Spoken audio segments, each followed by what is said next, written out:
So let me just tell you philosophically who my due diligence heroes are.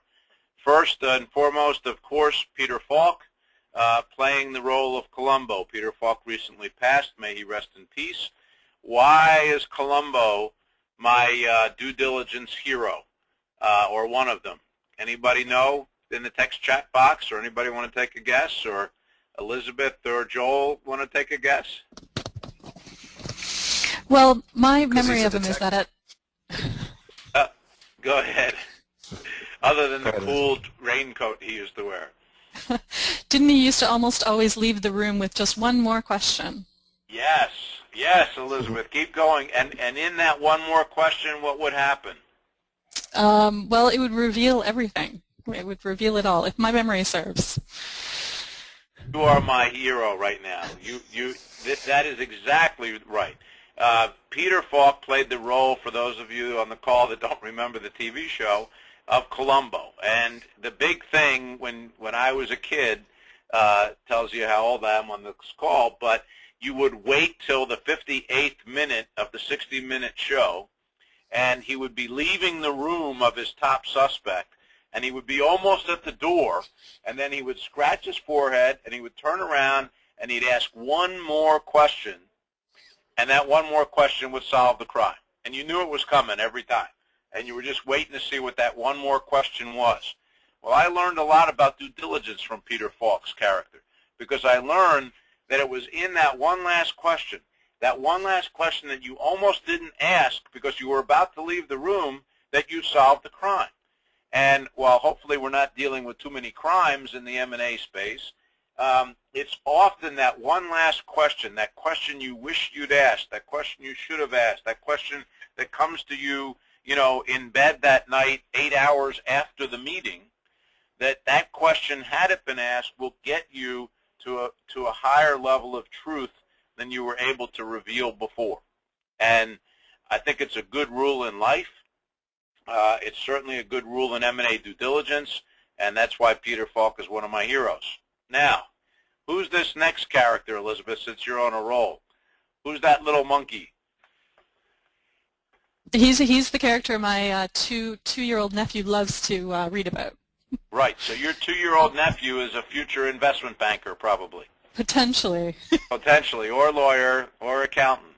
And the reason being that if you loved Curious George like I did, you say to yourself, what can we learn about complex M&A due diligence from a little monkey with binoculars? Well, we can learn a lot. I mean, Curious George is almost painful to read to your kids because, or to your niece or nephews, because he's constantly asking questions. And every time you answer the question, he's got 2 more behind it. Well, due diligence is a lot like Curious George. You're putting yourself back in the 2-year-old mindset of constantly asking questions. In order to really reveal what's going on with this company, we have to put ourselves in a Curious George-like mindset. And then finally, Sherlock Holmes or whatever your favorite detective character is, we do need to think the way a detective thinks, or think the way a litigator preparing for deposition thinks. I didn't have any good pictures of a famous, lawyer conducting a deposition, but that would be my 4th due diligence hero. It's a good reminder that, this mindset we need to be in to conduct due diligence best practices are, lessons that we've probably been familiar with for a long time. Next. We don't have to spend a lot of time on this slide. I kind of hit this at the beginning, but, if you want to get philosophical with me again for just a minute, if you look at the events affecting our society over the last 10 years, and we really are in an era where everything and everyone must be questions and answers verified. I mean, maybe I'm blocking it out of my brain, but I can't remember a period of time when, we'd pick up the paper and more icons have fallen, more lies have been told. I mean, this week's crisis du jour, beyond the Occupy Wall Street, which don't even get me started on that, is the Penn State scandal. But it seems like every week there's a new scandal.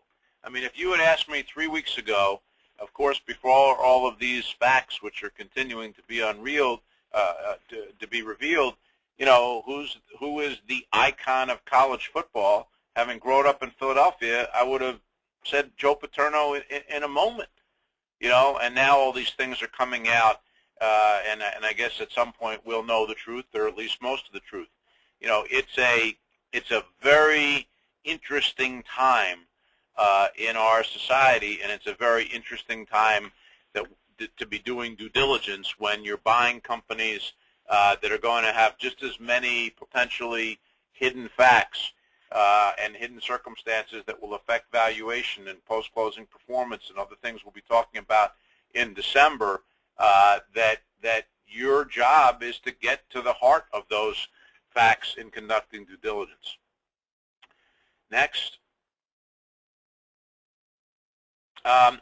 This is a very important slide. It's a little tool that we're offering to everybody today for joining the Firmex webinar, and that's just a tool that allows you to plot due diligence surprises, because there will be surprises. I've never had a deal that didn't have surprises.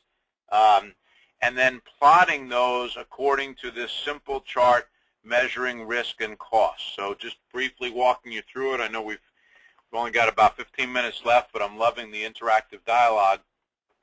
If a due diligence surprise comes up that's at a low cost and low risk, then you're probably going to ignore it or just have it dealt with in a minor way.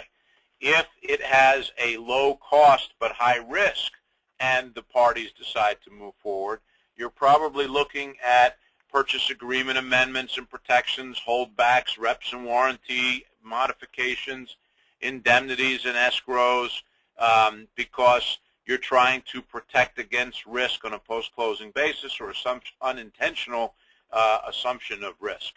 If the due diligence surprise has a high cost but a relatively low risk, thereby being the bottom left box, you're probably going to be making purchase price adjustments or terms because the risk is relatively low, but the cost may be higher. And then obviously, if you're dealing with a due diligence surprise that has both a high risk and a high cost, you are more than likely to walk or even run or even sprint away from the transaction, or completely, overhaul it or blow it up or have them fix the problem. So just a little tool. There's a lot of room for plotting within the 4 boxes, if we had more time, but not every, I guess what I'm trying to convey here is not every due diligence surprise is of the same flavor or the same consequence. And that's really the key message to take away, not just from this slide, but from this entire session.